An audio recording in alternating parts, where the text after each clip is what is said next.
Saudaraku, Ketua Umum PBPSI Imam Surjarwo berikan janji manis untuk menata kalender musim 2025 setelah timnas voli putra Indonesia babak belur dihajar Thailand di turnamen Civilix 2024. Sebagai akibatnya, Randy Tamamilang dan kawan-kawan kehilangan gelar juara. Timnas voli putra Indonesia kehilangan gelar juara Civilix yang diraih tahun 2023 dalam 2 putaran. GOR UNY Yogyakarta menjadi saksi bisu kekalahan kedua timnas voli putra Indonesia atas Thailand di Civilix 2024 putra pada Minggu 25 Agustus 2024. Nyaris saja tidak cukup, kekalahan dengan skor 1-3 membuat timnas voli putra Indonesia finish di bawah Thailand pada leg kedua. Skuad asuhan Lee Kyun Jiang juga menjadi runner-up di leg pertama. Kekalahan 0-3 dari Thailand di laga akbar yang kepagian menjadi penyebabnya. Kiprah timnas Indonesia di Civilix 2024 pun berakhir dengan nilai tidak memuaskan. Fokus voli Indonesia tidak lagi di Asia Tenggara melainkan Asia. Setidaknya untuk timnas putra yang jadi King of ASEAN berkat hat-trick di SEA Games. Akan tetapi realitanya bak jauh panggung api.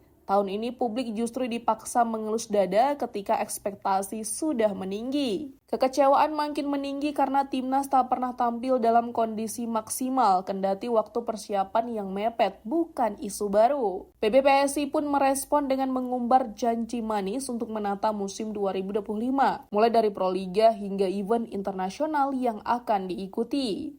Imam berharap pengaturan jadwal yang lebih efektif dan efisien bisa berdampak bagus terhadap persiapan untuk agenda tim nasional. Ketua Umum PBPSI soal kehilangan mahkota juara Civilix 2024 dan kekalahan dari Thailand menurutnya karena faktor kurang beruntung. Thailand menguasai Civilix baik di sektor putra dan putri. Di sektor putri, Thailand masih tak terbendung dengan 14 medali emas beruntun sejak 1995 hingga 2023. Keuntungan yang dimiliki Thailand makin besar di SEA Games 2025 karena status sebagai tuan rumah. Tahun depan gantian Indonesia yang bertamu ke sana.